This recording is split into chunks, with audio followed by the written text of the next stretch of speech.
David Anderson has become synonymous with global black wealth. Whether he's shaping policies at the World Economic Forum, playing key roles within political circles on both sides, mastering the art of building unshakable wealth on an international scale, or breaking down barriers so that black men around the world can win. David is the world's best kept financial secret weapon. From the ghettos of Southside Chicago to the Obama White House, to the homes of billionaire moguls, David's receipts stretch well beyond million-dollar bank accounts, African royal families, or celebrity inner circles. But I believe that they did something that all of us can do. David's true gift is in single-handedly positioning everyday brothers to become global millionaires. Why? Because it's about damn time we own what's ours and have a real seat at the table. Money, power, respect.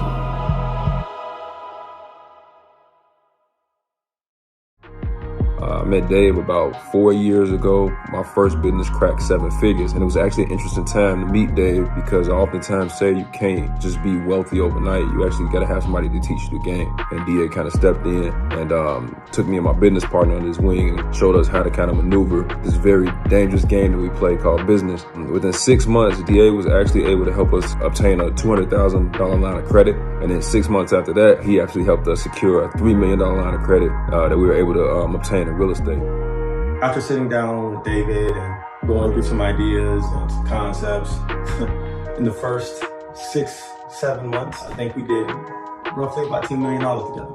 It's an exceptional program, and David did something for me that no one else had ever done. He taught me the power of global expansion and really understanding the importance of an international network and how we can build on that network. Him and I have done projects that surpassed the $20-30 million mark. My life has changed in more ways than one for the better from the development of our relationship. And I'm just so happy that you have brought me in to the fold and have shown me how important the power of a network internationally from a professional perspective or a personal perspective can be, and I'm ever so grateful. Welcome, fellas. Man, black man, welcome, baby. Hey, we're about to get into this Wall Street game today. I don't want to waste a whole lot of time, but if you're in the building, I need you to give a shout out to the Denver Nuggets. You know what I'm saying? Give a shout out to the Denver Nuggets. Go ahead and put Denver in the chat real quick. Put Denver in the chat. Just real quick on GP. You know, give a shout out to the Nuggets. Don't be hating. They came through. They put out the Lakers 4-0. Good sweep. You know, I got respect for them. I got respect. So real quick, put a shout out to the Nuggets.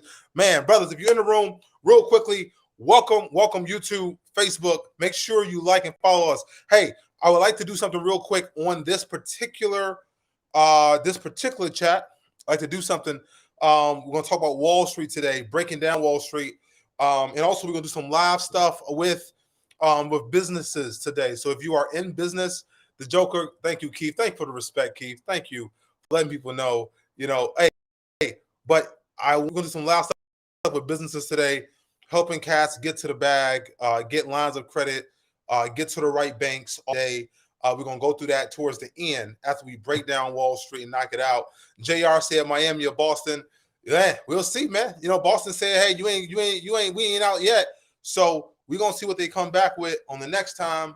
But, you know, I'm really excited about, again, what we're about to talk about this today because it's really powerful. So, look, brothers, real quick, we're almost at – now I want you guys to know we have so far we have over 10,000 men who are part of this on our social media. And I said this when I started this. I'm like, look, we want this type of information. Like, look, we're not feminine. We're not women, right? We're not going to be all chatty catty on Instagram, on Facebook. You know, it's just not how men operate, right? But we're going to show up. We're going to get the information. We're going to leave, digest it, come back, take action steps. You know what I'm saying? But we're not going to be all chatty about it, right? And so we are about 20 followers on Facebook. to 1,000.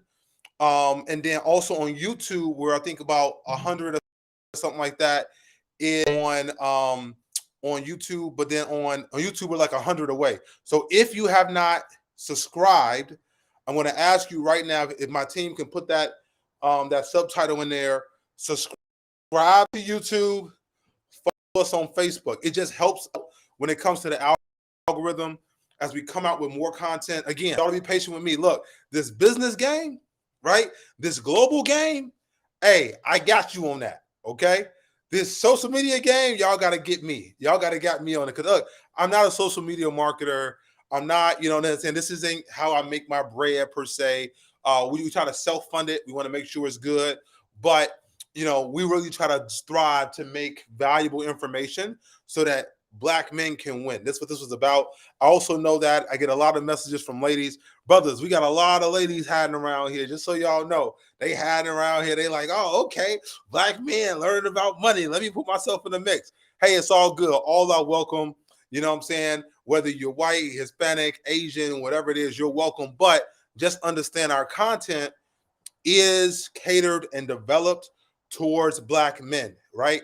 Again, all are welcome. All are welcome. But understand we're talking to Black men. And I think that the reason why Black men love this is because although we are talking to Black men, we're giving the information, but we're giving it with us in mind. One thing I got tired of, and I think a lot of Black men were tired of, is that people were giving good information and they were giving good insight, but it was not catered towards like with us in mind, right? Like when they make a beauty product for kinky hair, they think about the kinky hair person in mind when they make it. When they made the history books of America, they were thinking about the white Anglo-Saxon when they made those history books. Not bad, not evil, right? But that's who was writing the history.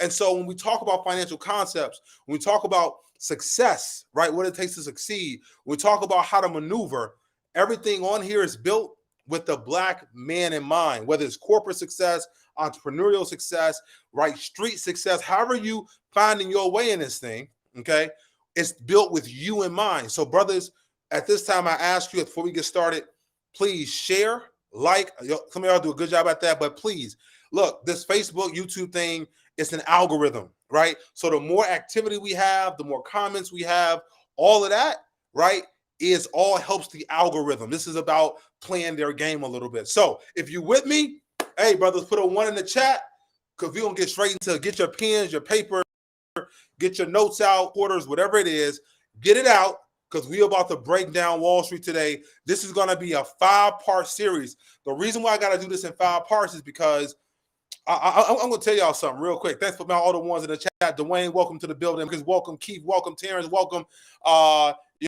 You know, who I had, Dr. Marlon, welcome. Hey, welcome in the building, everybody. Those that are coming in new, welcome, welcome, welcome. Come in. Hey, we about to hit this hard. So I'm going to ask you again, please share this live as soon as you can. Actually, I'm asking y'all to share the live. I'm actually about to myself.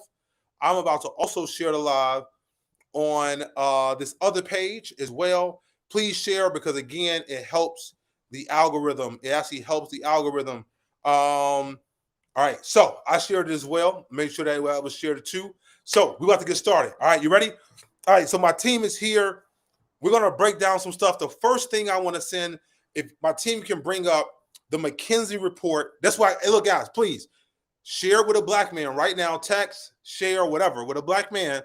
They want to be in for this. Trust me, this is one of those sessions. I'm telling you, the last series we did, great feedback, Black identity, Black tax, Black opportunity. They want to be in the building, in the virtual building on this. Like, I guarantee, look, this one, I promise, I guarantee you, no matter where you at, I don't care how much money you got in the bank, brother. I don't care how much money you don't got in the bank. This one is going to be, this series, I realize that no one else really, and I did some research, some deep research. They don't know Wall Street. Like, they don't know. Most people, we talk about financial literacy. Okay, credit scores, mortgages, like all that kind of stuff. That's cool. And that's a great start.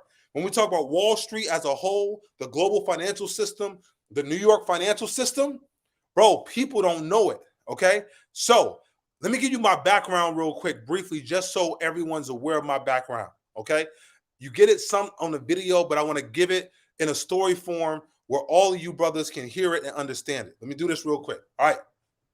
So I grew up with like literally very little to no financial literacy at all. When I say at all the financial literacy I learned was from how a lot of Black American men learn. You learn it from the street, the block. You learn it from hustling. Now, whether you learn it at the time, you hustling, cannabis or whatever drugs at the time, or you're hustling on the street. I luckily had my father was a good dude. We used to go to the thrift store. My dad would take me to the thrift store with him. He was a janitor, so he had to make extra money on the side. I respect my pops a lot. Him and my mom didn't work out because she had schizophrenia. It was crazy. But let me say about my dad. My dad would take me on Fridays, Saturdays, and Sundays. We would go to the thrift store in the morning, right? We would get toys and suits. We would get those suits, take them to the cleaners, right? Buy a suit for $5, $7, take them to the cleaners. We would go on the street and like a peddler on the block, like set up a table and sell suits for $35. We would buy toys for $1, $2, $3, $4, $5, sell those toys. I was in the back cleaning up those toys, right? Making them real nice and shiny.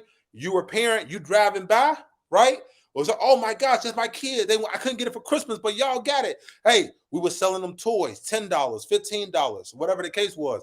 We used to make, you know what I'm saying? Say we spent $100, $200 at the thrift store, we would make $500, $600, $700. That was a lot of money for a Black man, especially in the 90s. You know what I'm saying? So I learned the street hustle, and then I learned obviously at high school, got caught up in the drug stuff, was moving weight, learning how all that stuff worked. You know what I'm saying?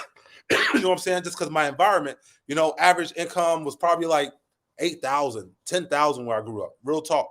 My best friend today, man, I love him. I try to help him how I can. When I was a kid, my best friend today from the neighborhood I grew up on the right on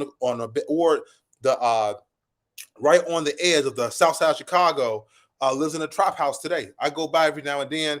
I try to give him some bread. I took him shopping. And look. If you can relate, let me ask you this: if you can relate to this type of story, like whether it was a cousin, friend, or the man, just put a 1 in the chat. If you can relate, you know what I'm saying? Put a 1 in the chat. And so, basically, from there, I had enough brains to go off. Want to go to college. Man, I get my first year in college. Not only did I run into financial issues, but then my mom got really sick with she has schizophrenia, then she got hit with leukemia, right? So she got sick with leukemia, and then my grandparents was the burden was too heavy for my grandparents. Long story short, I came back home. I took over pretty much the family at 19, going to parent-teacher conferences, going to all of this stuff, man, and learning how to be a man. Well, during that time, between 19 and 23, I didn't stop my education. I said, man, I'm going to self-teach myself. And I started reading every book I could get my hands on. So I read, real talk, between 19 and 23, I read 600 books, fellas. I was reading 10 to 15 books a month, taking everything, spiritual books, economic books, biographies, local politics, everything you can think of, I was filling my mind with. Well, that led me to want to go to Wall Street, okay? The reason why I wanted to go to Wall Street, because after you read so many books, what you start to realize was that you realize how the system works. And right, when you realize how the system works, now all of a sudden you're like, okay, let me play this game. You see what I'm saying? Because if I don't play this game, then I don't have the credibility inside of the system. And that's what we're doing, right? I'm teaching this game from a perspective that few people have, because they either learn the game and say, man, I don't want to play it. And that's cool. That's your prerogative. You ain't got to play this game. I'll be very straight with you, right? Or they said they got in the system and they played the game, forgot where they came from, or they don't know how to communicate in a way where the average person can really understand. You see what I'm saying? Really understand. So my goal is this. I don't want to be lofty. I don't want to have your hair spinning, right? I want you as a Black man to be empowered, so you have the information, but then you can play the game as good as any of them, anybody generationally. 3 generations in a game, you can play the game as good as them because you have enough of the pieces and you can put it together. The biggest shock to me as I was going through this, man, when I was talking to these different families, generational families and stuff, and they thought, because I understood the game so well, they actually thought that I came from blue blood. That's how I knew I was playing the game, because they assumed that, okay, well, he's black, but he must come from like, one of those Northeast, like, whale oil black families or something like that. But I didn't, right? And I got even my family, some of them are even on this, and they listen in because I played the game so well. Wall Street, White House, on to all the other global things that I've done. So here we go. We're going to jump off real quick, right? Put up the McKinsey chart I just sent about what happened with George Floyd and Black Lives Matters. Okay, thank you so much for putting this up. So I want y'all to look at this as far as funding, and I want to make this point. This is why I'm bringing this out to everybody, right? Since May 2020, after George Floyd, the Black Lives Matters marches, everything happened. If you recall, there was a ton of corporate pledges, okay?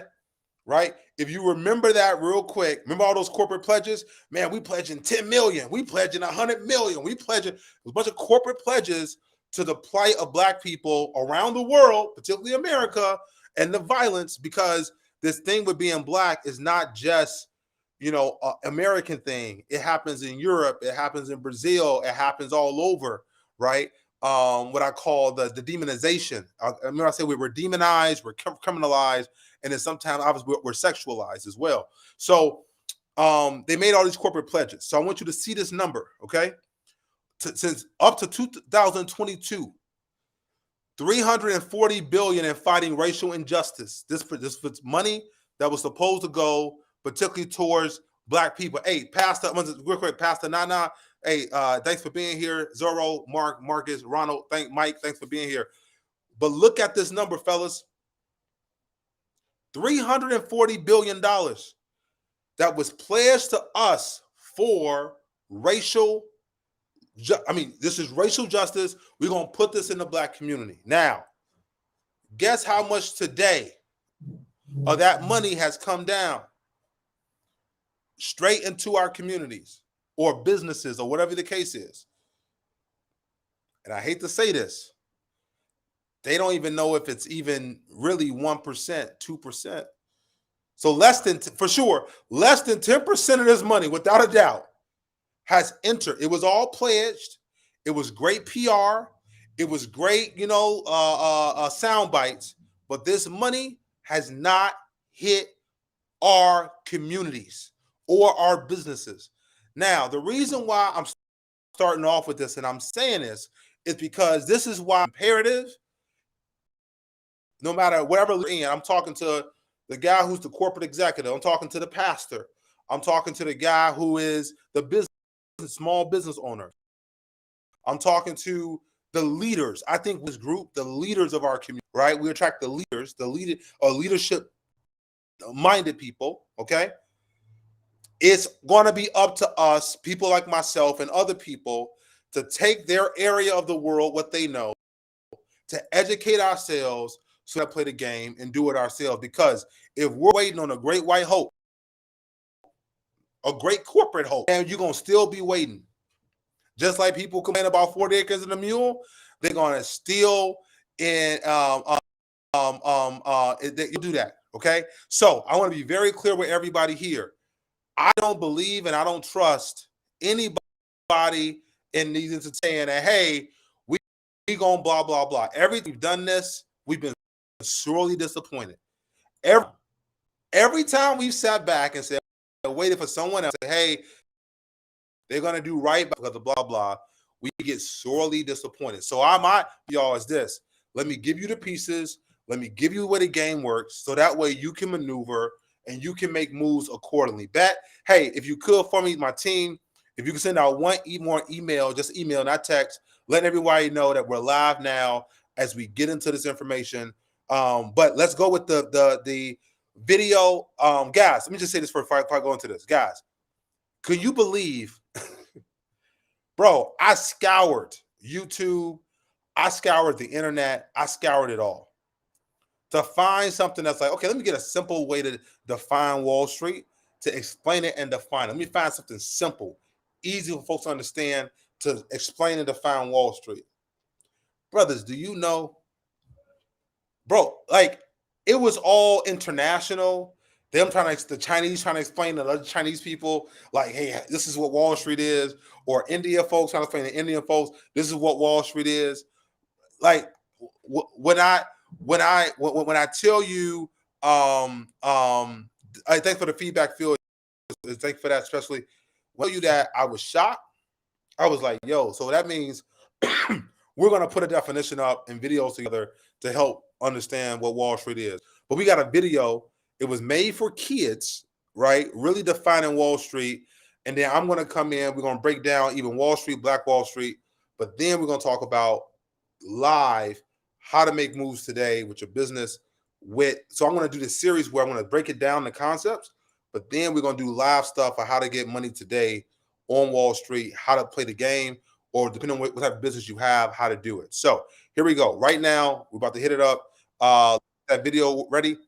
And I think we're going to be ready in like 3, 2, 1-ish. Let's go. All right. Thank you.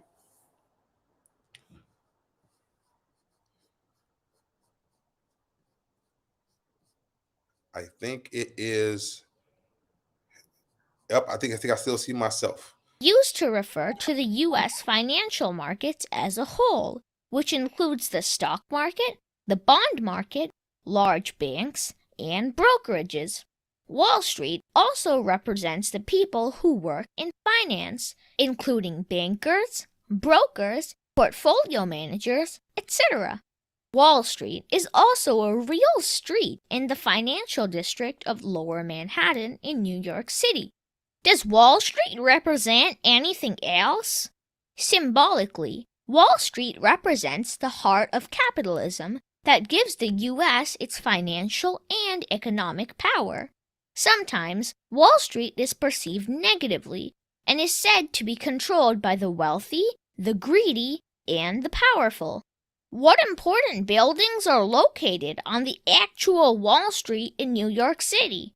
One of the most iconic buildings on Wall Street is the New York Stock Exchange. Wall Street is also the historic headquarters to many of the largest U.S. investment banks and brokerages, like Goldman Sachs, J.P. Morgan Chase, Citigroup, and Morgan Stanley.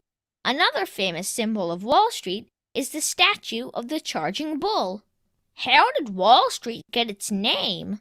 In 1653, Dutch colonists that settled in Lower Manhattan built a wall to protect themselves. Although the wall no longer exists, it's the reason the place got the name Wall Street.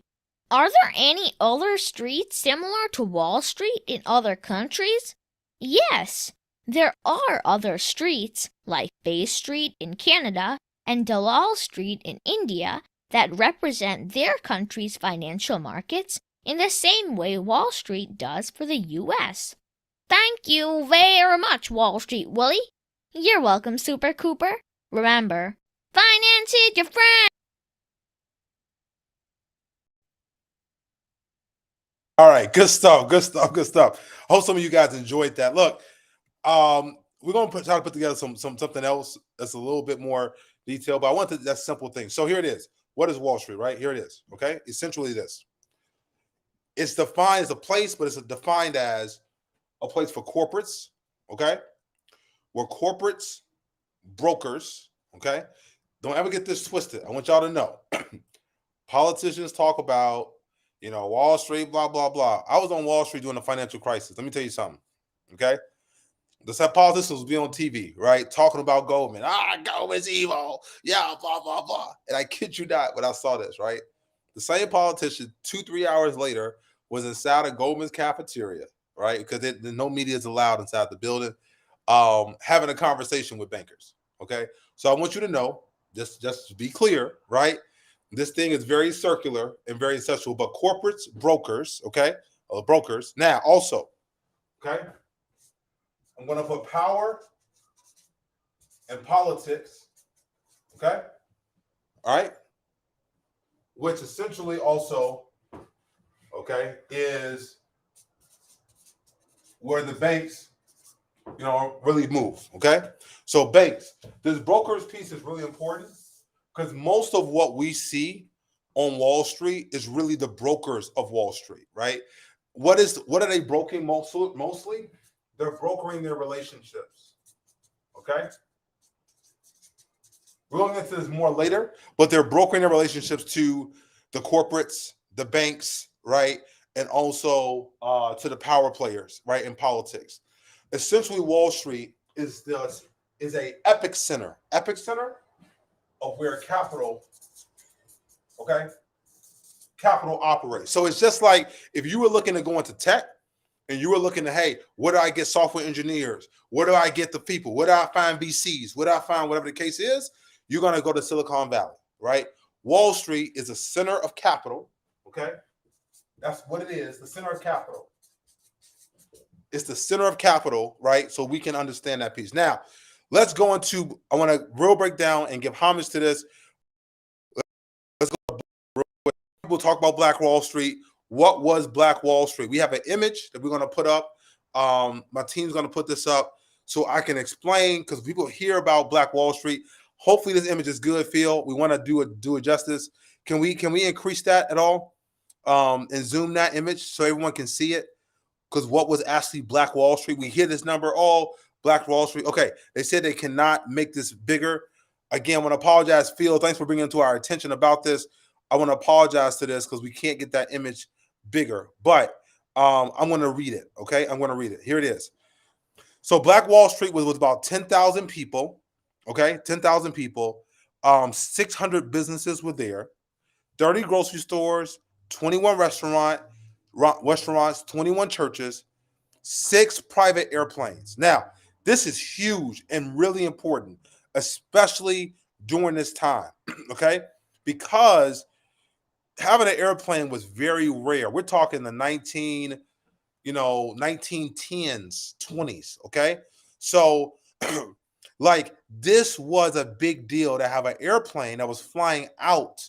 Like, they had their own airport operation, okay? 2 movie theaters, right?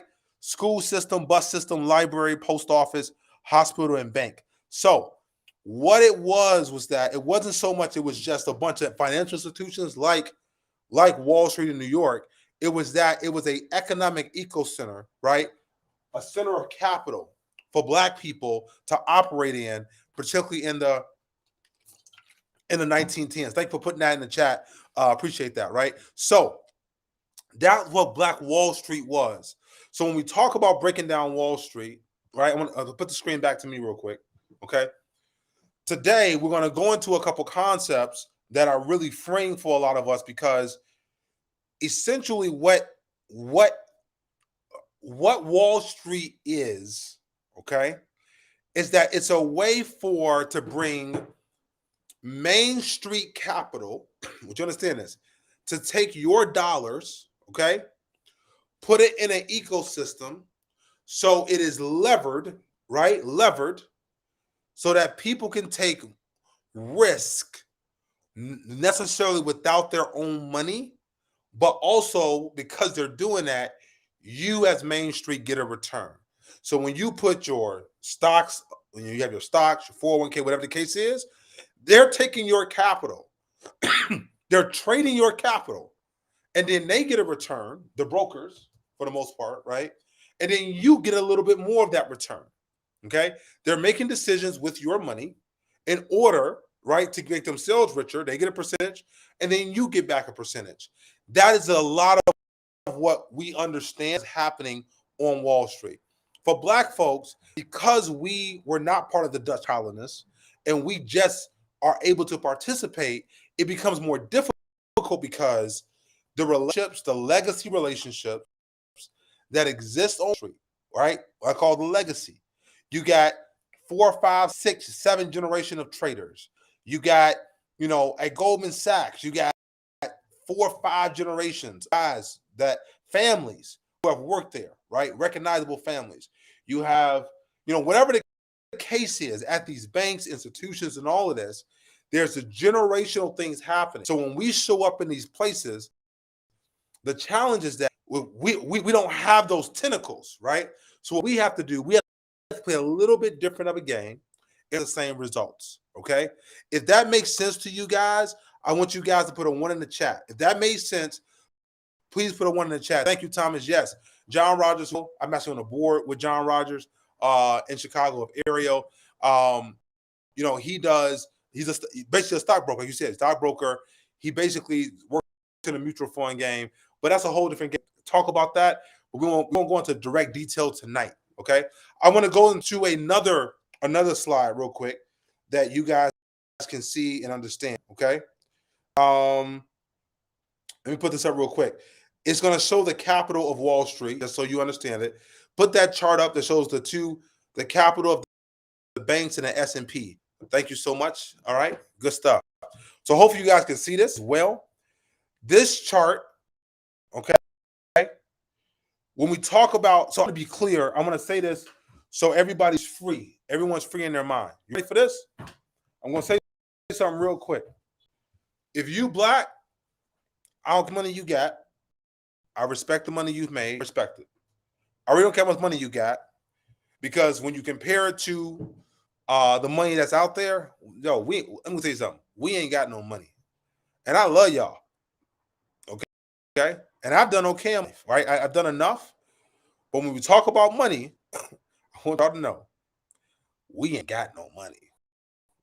Like, we got some money. Our economy, right? Black America economy is the same size as almost the GDP of Canada. When you talk about our institutions, Will said true. We ain't got no money. I want you to look at this. This is the revenue of 97 financial firms in the S&P, okay? They money is in the trillions, okay? Then you talk about the revenue of the rest of the S&P. It's still a trillion. So you're talking about trillions of capital that they sit on, okay, that they leverage in global financial systems. And I'm going to talk to you. We don't have a handful of Black banks, Black-owned banks, right? We don't have a handful of Black banks. They got not even a handful. They got billions and billions of deposits. And there's a lot of reasons for that, right? But I got to put this up. I got to have a sobering moment with you guys, because I want us to see what we have to work with and why we have to maneuver and what we have to do to kind of get a slice of the pie in order to really be able to work this thing in a way, okay? Right? How many of you guys, when you look at these numbers, you go, man, they always talking about they ain't got no money. Bro, they got money. When I say they got money, they got money. You hear me? There's money on these balance sheets, heavy money. But we are not seeing it, in part because we are not a part of that ecosystem per se, right? And so we gotta, create our own, but also we got to get some more of theirs too. And we got to create things in order to do it. All right. So here we go. All right. What we're going to do tonight, real quick, get started on it. So let's talk about, there's a couple areas I'm going to break down. I can't break it all down tonight, so it's going to be a series, okay? When you understand finance institutions and what you're playing. For those who are in business, I want you to understand this, because if you understand this concept is going to free you to understand how the game is played, all right? So here we go. We're going to let this off, right? Couple parts to banking that you need to understand, okay? You have retail banking. I'm going to put this, I'll call this banking 101. So you have retail. Then you have commercial. Oh, sorry. Or they call it also business. Okay? And then you have something called investment. You have something called investment banking, okay? Here you go. Most of us most of our life, all we're going to interact with, for most of us, except in this group, most of us are only interact with retail. What is retail, right? Retail is all the stuff we know to do, right? It's tellers.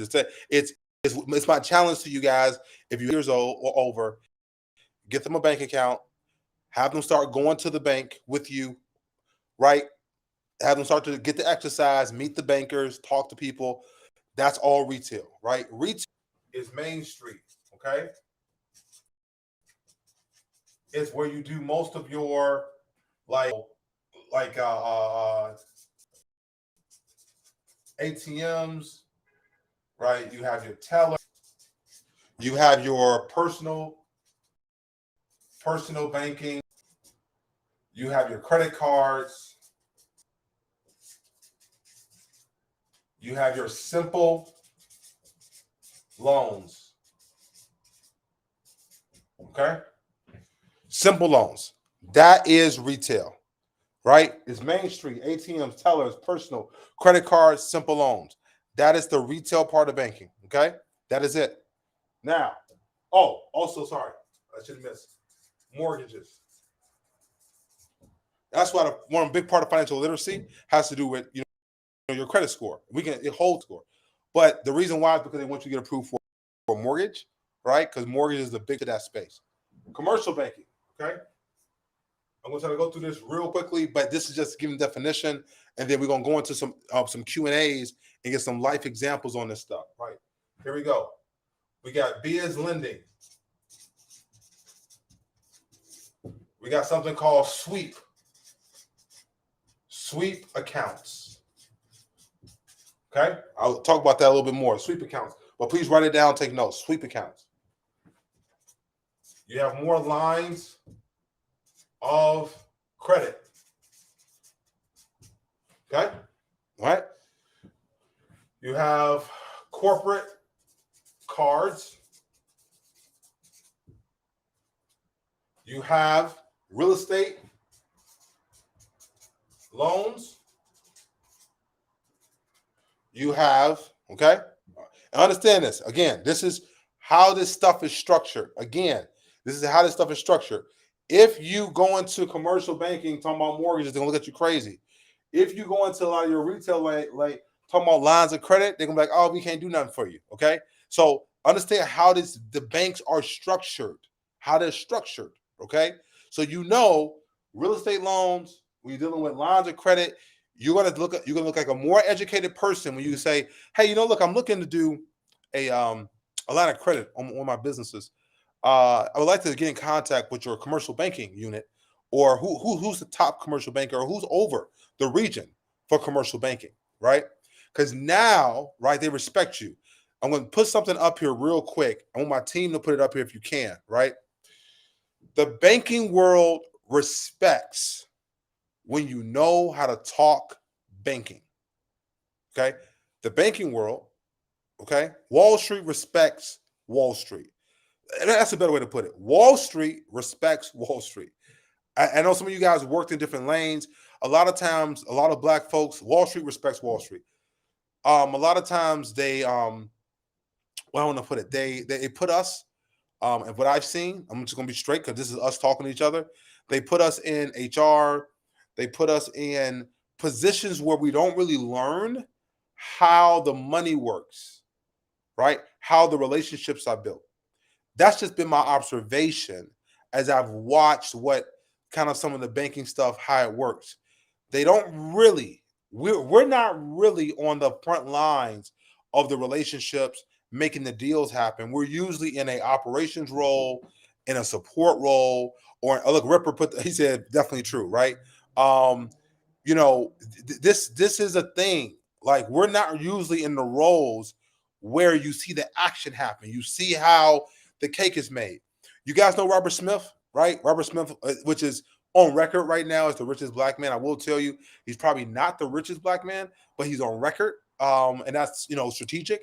But he worked at Goldman Sachs, and he learned how the cake was made. So what he did, he went over to Silicon Valley. He made some relationships, and he got into the software game and just started buying out software companies. So he got really good at learning how software companies were purchased, what were the best practices, everything else. He got actually a billionaire buddy who needed to move some money for taxes. He put some money in his fund, and then that's how Robert Smith kind of became one of the largest software buyers in the world. But I say that to say that even Robert Smith, right, for the most part, although you have examples of folks who built companies, if you notice, guys, I'm going real examples for us. How many of you guys remember? Matter of fact, I hope my team, let me know if you can find the cover with Jay-Z. It had Jay-Z and Warren Buffett with my team. Jay-Z and Warren Buffett were together on the cover of Forbes. This was like 2012, maybe 11. But I wonder if we can pull that, if we can pull that up. If not, I'm gonna tell the story. So Jay-Z's on the cover. I'm at Goldman Sachs at the time. Jay-Z had made some money in music, right? And let me just say this too. Let me say this very plain so we can talk about this, right? Bro, Wall Street does not respect at all people who make their money in entertainment and athletics. I'm not telling you it's right. I'm not telling you I know why it is. I'm just telling you I sat in many meetings by where they don't, and many times they don't even allow you to put at the top, the real top places, you're not even allowed to put your money in some of the investments and some of the sides. They just don't respect it, right? If you made your money in entertainment, if you made your money in athletics, they don't respect it. They respect you when you made your money in business. They really don't respect lottery winners at all, right? It's a thing. So I want you guys to know that, our brothers who we see who make a bunch of bread in the NBA, the NFL, man, they do not get served well on Wall Street. Unless, even MJ, you know what I'm saying? And MJ's the best of us. Even MJ had to make a lot of moves and circular stuff. They definitely want a picture, right? They want a picture, right? They want a picture with us, you know what I'm saying? They want to brag about it. But when you talk about doing business with us in different ways, especially athletic entertainment, you will find, and again, this is so great. Thank you for this. I remember when Jay-Z and Warren Buffett did this cover. Jay-Z made a very, and I respect him for it, because what he did by doing the Warren Buffett and having a conversation, right, with Warren Buffett, was that it was just him on Wall Street, but he saw how him just having money, right, and being a famous rapper, it wouldn't put him in the area of deal flow. It wouldn't put him in the area, because they don't, again, Wall Street respects Wall Street. It wouldn't put him in the area of deal flow, of opportunity, and all of that. Because you can only do so much in this game with just building a business. For the brothers getting your first million, your first couple million, hey, you got to build something. You got to build a business. You got to have an idea, do something to get to the bag. When you get to the bag, it's a lot of Wall Street, right? And I got to tell you this. That's how the game works, okay? From the ground up, you know what I'm saying? You sell hot dogs, right? You get your money, your cash. Then when you get your cash, bro, you learn hey, in order to get leverage, in order to get opportunities, I need these guys. I got to work with these guys. You got to understand, in many cases, I was 26, 27 years old, right? People were putting 20, 30, 40, $50 million in my hand, right? In order to get them opportunities, to get new deals so they could continue to grow their capital. So I want you to know that part of the game. Again, commercial banking, business lending, sweep accounts, lines of credit, corporate credit cards, real estate loans, okay? Right? And then they also do in commercial banking, right? If you do it right, you also get some things what we call, I want to say special loans as well, okay? And that just depends on your business relationship. They'll do all type of things for you depending on what the total is, okay, of the business relationship. Now, what is investment banking? This gets real complicated, but I'm going to try to keep it simple for us. Investment banking is complicated, but I'm going to try to break this down, okay? Investment banking is wealth management. It's also something called asset management. It's mergers, acquisitions,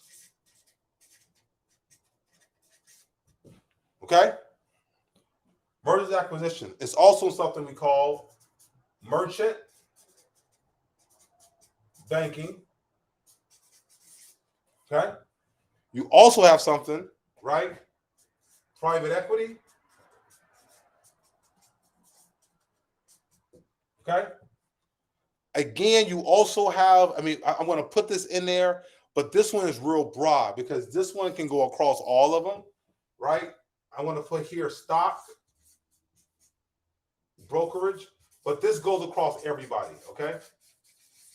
That's why the stock space is real complicated.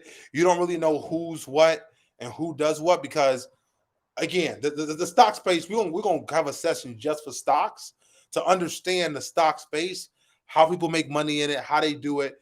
But the stock space is real complicated because it's very minute, right? Like okay, give you an example. When I was on Wall Street, you got, the big banks, like they'll take somebody like me, and all you do is work with 3 to 5 stocks in the same industry. So, like, let's say you're following, water companies. Take a water company, right? You're following, whatever, Aquafina, which is part of PepsiCo. You're following a couple companies who all do the same thing, and you're making moves just on that. So that when people go into stocks, I always say, look, bro, you're going up against, you got to really play that game because stocks is not something you can just, unless you just gonna go long. Like if you look at like right now, if you're looking at stock companies who have good AI, like great AI companies coming out, and you say, okay, cool, I'm going to buy this stock and I'm going to sit and hold it for 10 years because I know the future going long is simple, it's easy. But if you go in that game every day, brothers, listen to me. That is a different type of game. Play with it like that. Unless the market has overreact, like people are making emotional decisions. That's when I go in and I play. Okay, stock brokerage goes all of it. Right, a 401k, you in stocks.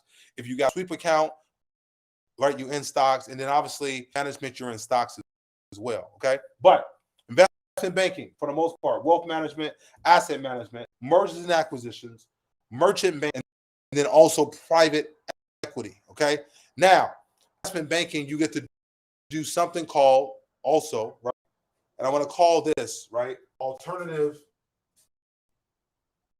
I'm going to say alt. All right. We go through all of it, but I want to make sure you have of what happened. Retail, commercial, there with me, right? There's retail, there's commercial, retail, commercial, investment. Who makes more money? Historically, investment banking makes more money. Okay. Historically, investment, thank you for that. Retail, commercial, investment banking makes more money overall.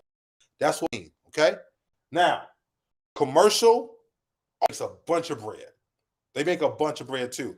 There was a report that just came out by First Republic Bank that went under. They had created a product. It was a jumbo loan, but it was for wealthy clients. And what they were doing, in order to get the wealthy clients to come in, they were giving them these jumbo loans. And what they were doing was saying this: hey, I'm going to take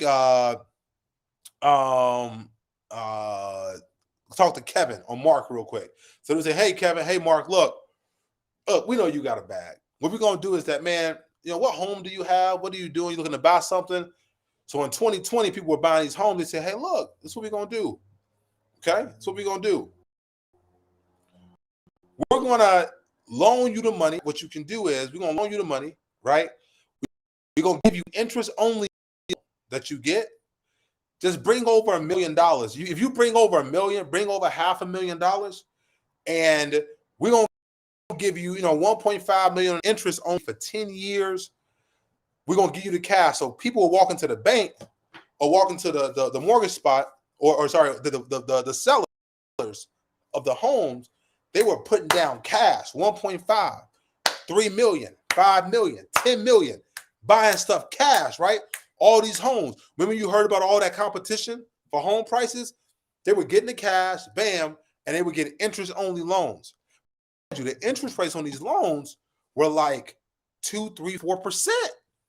Fed started to raise interest rates. So the reason why First Republic went under was because now all of a sudden they had all these loans, right, that technically weren't making any money because the Fed now was 4, 5%. So if all these, at the time when the Feds were 1, 2%, you only put 1 or 2 points as juice on it. So now you can't even sell because they can get more money just buying paper than buying your paper. This is what I call like the alternative space, special loan space, right? And this is why you got to get to the bag and make some money, fellas, because once you're you start to get these special favors and these special loans, okay, that the bank starts to offer you because they want your deposits, okay, right? The more deposits they have from you, the more they're willing to do, which comes to, well, I want to go through this tonight, a lesson on this. Before we go, we're going to pull somebody up to go to some questions. Lesson number 1. Let me put this up a little bit. You're going to, with banks, barter with your, okay? We do not do, it's a little hard to see, okay? Put that in the chat for us. Barter with your money. If you're bringing money to a bank, especially if it's 6 figures, you need to get something from that bank, okay? Okay? You need to barter with your money. Hey, if I'm giving you my 6 figures, if I'm giving you my money, what do I get for it? You understand what I'm saying? You have to barter with your money like you would do anything else, okay? Hey, if I give you this, what am I getting for it? Oh, well, we can do this. No. Look, how can I get, right, something for my capital? Why? Capital costs. Thank you for putting that 1 in the chat. Capital costs. So when you give your capital to a financial institution, they're taking your capital, and I haven't got time to go through this, take your capital and they sell your capital. And when these banks close at night, they go into the international banking exchange, essentially, and they trade capital at night. Trade. They sell your capital, right, in order to make money. So you need to barter with your money. That's lesson number 1 tonight. Lesson number 2, okay? Barter with your money. Don't just put your money in bank, let it sit there. Barter with your money, okay? Barter with your money. Number 2, what you're going to do with this capital is this.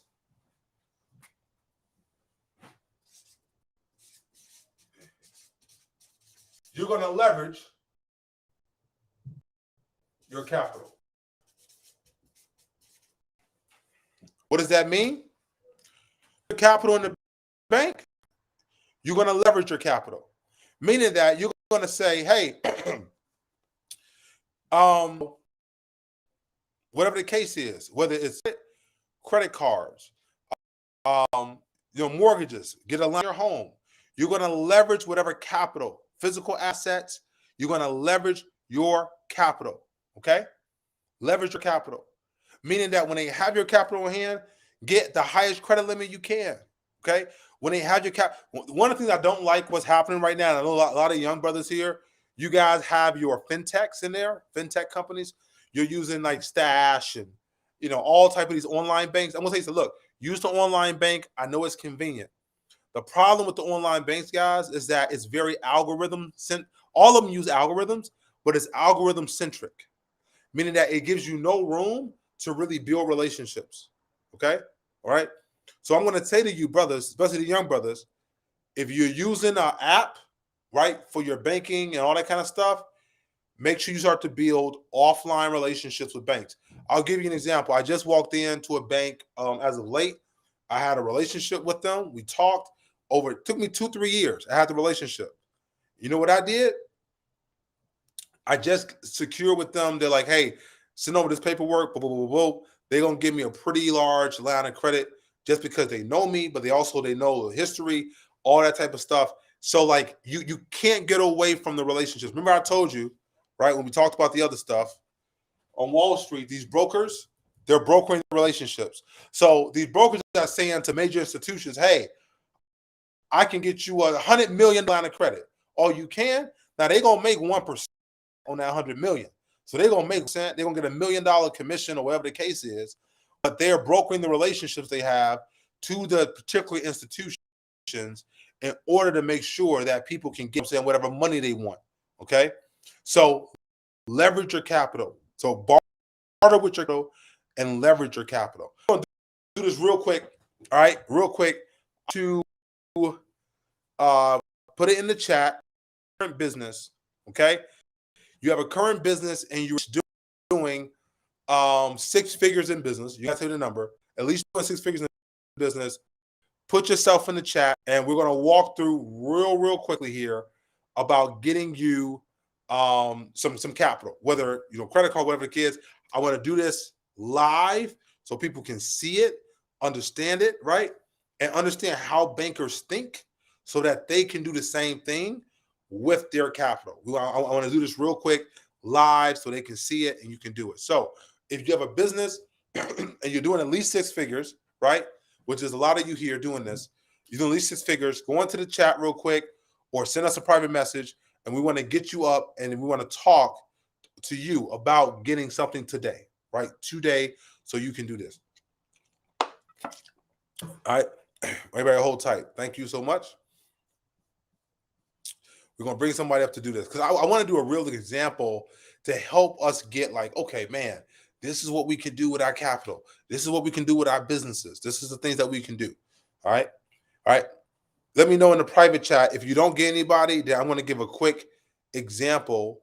I want to give a quick example of this if you're starting out. If you don't get anybody to volunteer, okay. All right, bet. So here we go. All right. Real quick. So right now, this is the bank that I know that's doing this. And so I want you to do this very quickly. In the business world, in the banking world, you have this thing called what I call, it's almost like you have to work with their timing and their algorithms and how they do things, okay? How they do stuff, all right? So Dr. Marlon, thank you for that. I'm going to get someone else, but thank you for that. I appreciate that, yes. So here we go. Banks like you when you are this, either 0 years old or 2+ years old. Okay? The banks like you when you are 0 years old or 2 years plus, right?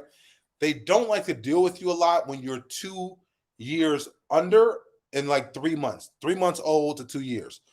Why? Because the way the banks are incentivized is that they want new businesses, right? Relationships, because they know the math. If I got 105 years, 90% of them are going to fail, right? But 1 or 2 or 3 of them are going to do very well, and 1 is going to do incredible. So I want to get very new businesses on my books, right? Because now I'm dealing with the law of large. Okay. If they're 2 years old and up, that means they've already gone past some of the failure period. So that means now there's it's more than just a hobby, right? More than just a hobby. The business probably has some solvency and some staying power. Okay. All right. So 2 years old and up, or brand new. If you're brand new, right now I'm going to tell you, okay, a bank right now, right? A couple banks that were kind of, and we can talk about this later for those that want to do this.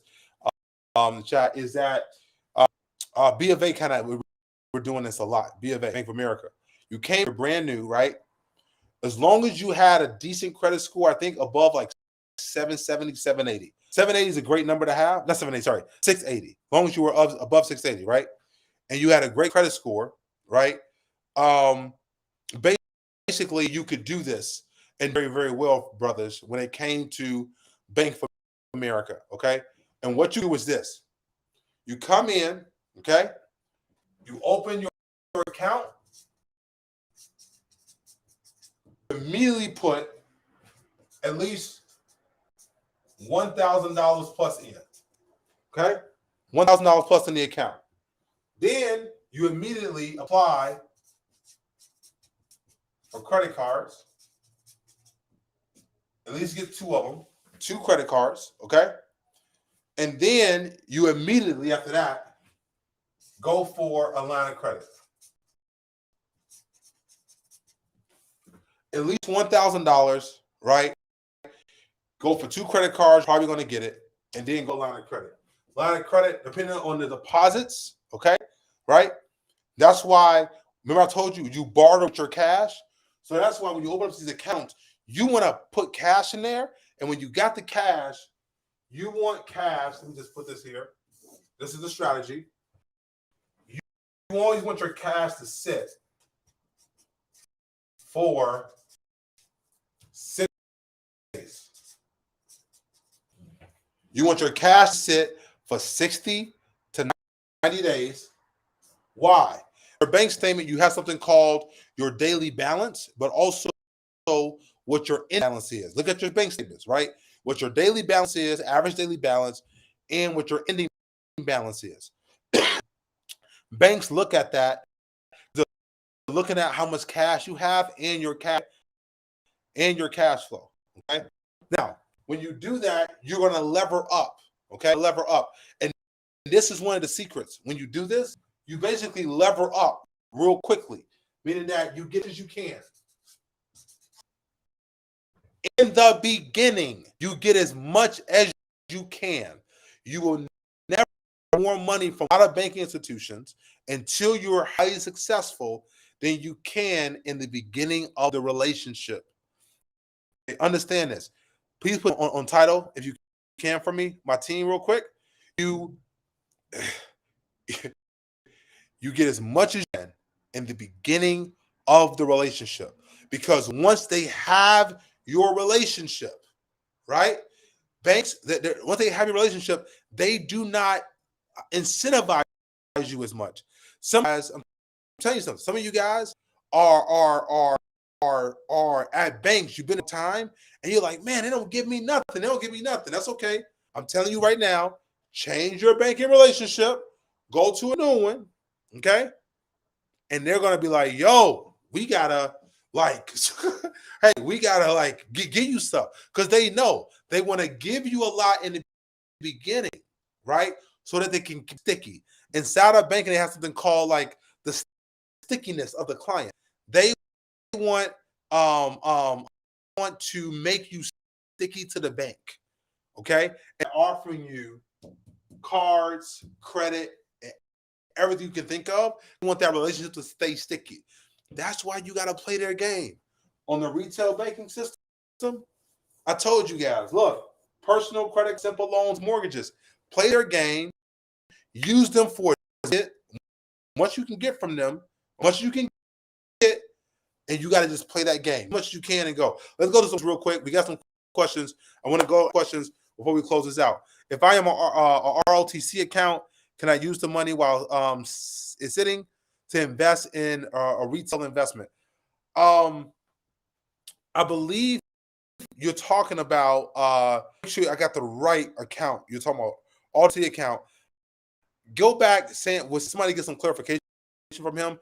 Is he talking about, is this one of the military accounts, or are you talking about like a Roth account? I want to make sure that wording's right. Let's go to the next question. Get some clarification from Sam on that if we can. Want some clarification? How does social property tax come into play? It doesn't really. Your commercial, I mean, that's a tax play. That's not a banking play.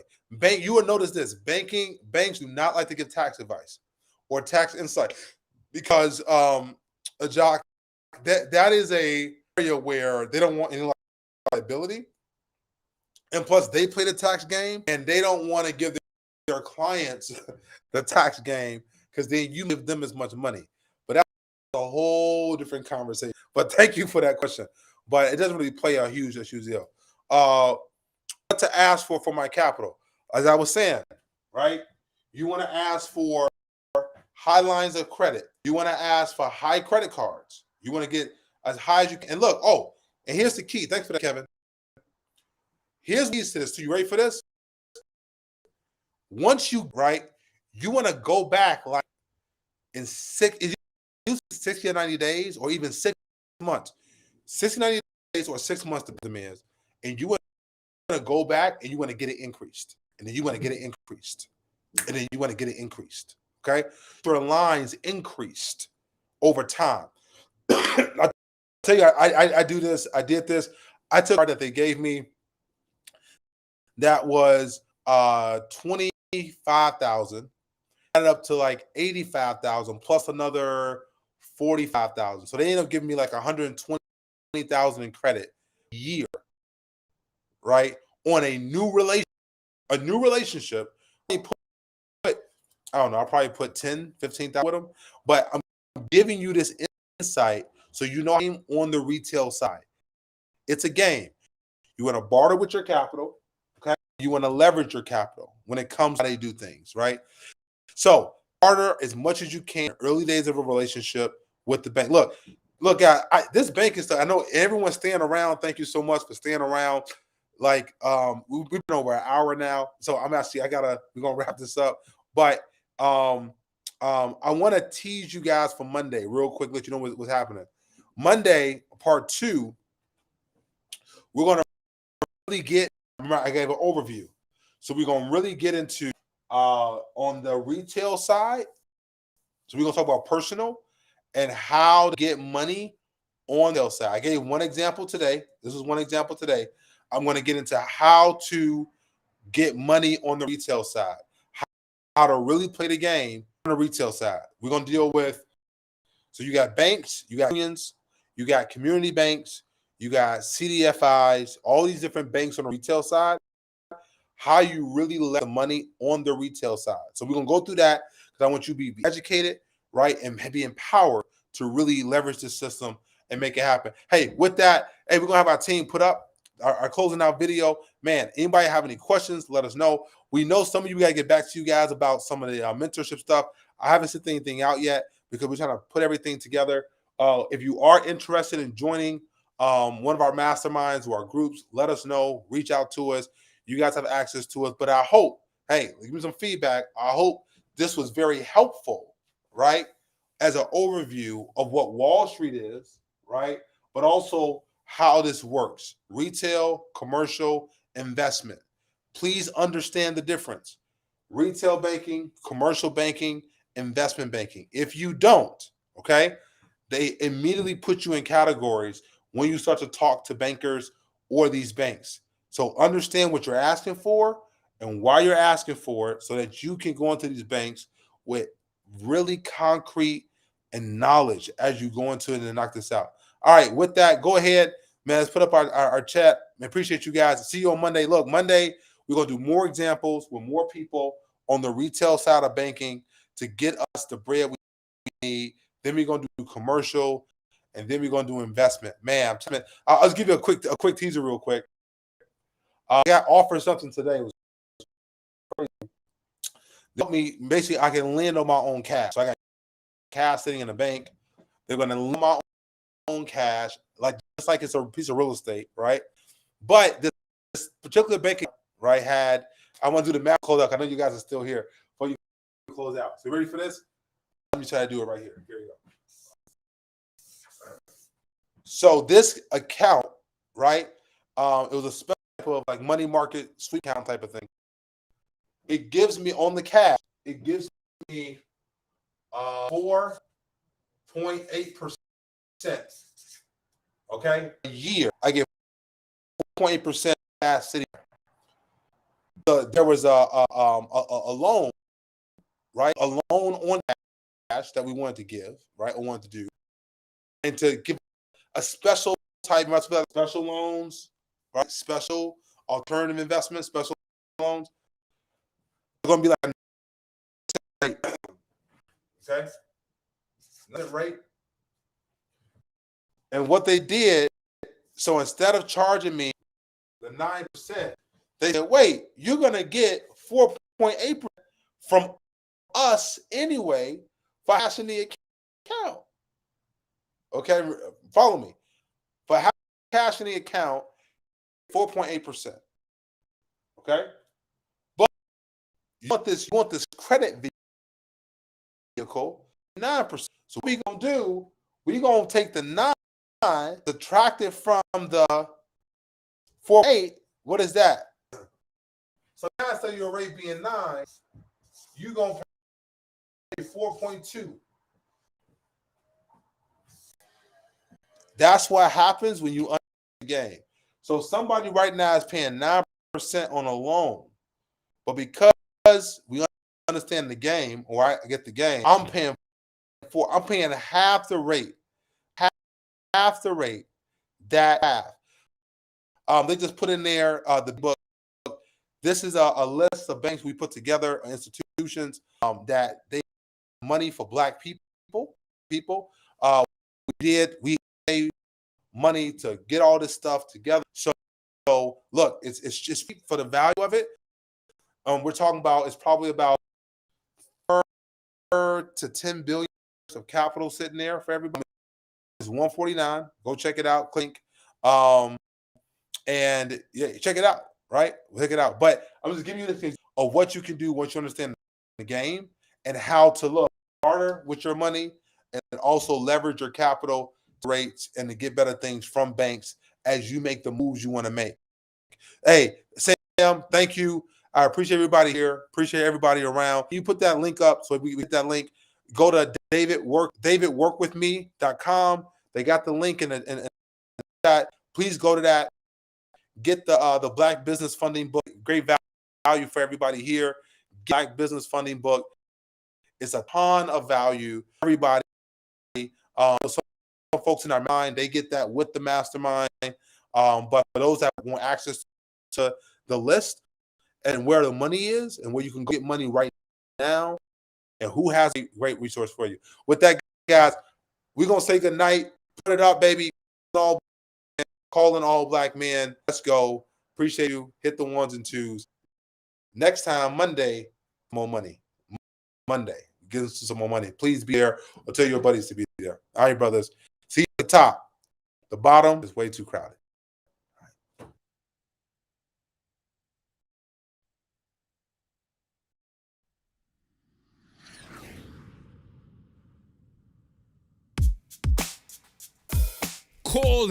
Calling all Black men.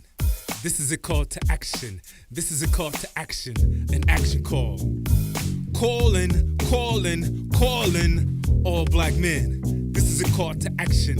This is a call to action. An action call for 1 million Black men. I am Kwesi to put you on a call path to win. This is not a Zoom call or a call on Facebook Live. Though we are virtual, we are live. Not a call on TikTok like MLB Black men, we are on the clock.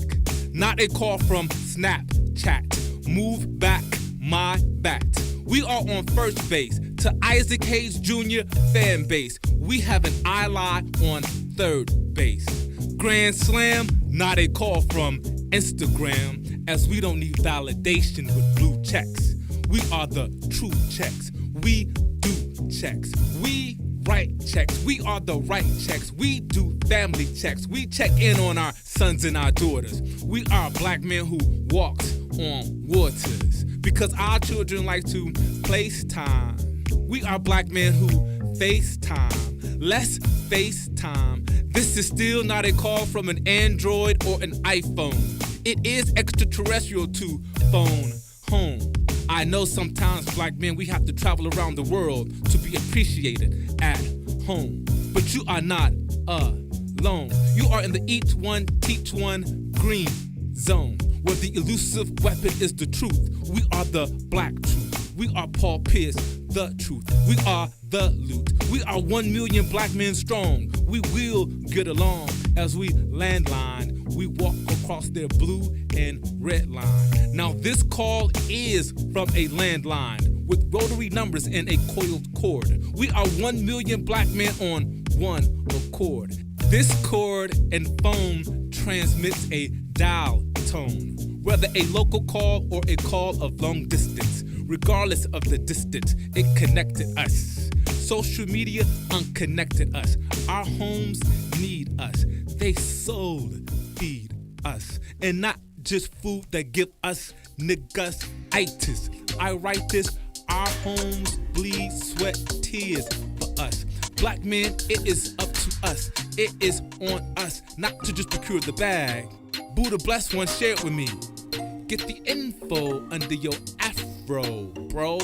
And establishing sovereignty to be a one united bank for economic just us.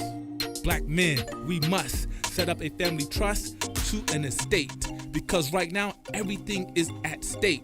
Because we can't lead from behind, from your behind to your mind. They are public with their relevance as they use artificial intelligence in this age of information. Elon Musk bought Twitter to gather more of our information. So if I have to be the Starlink, I will break the Starlink for 1 million black men. But I won't condone our culture with misuse of our information. So I grant you David Anderson for this financial literacy education. DA went from shy Southside streets to JP Morgan, Goldman Sachs on Wall Street. From Chicago State to Harvard.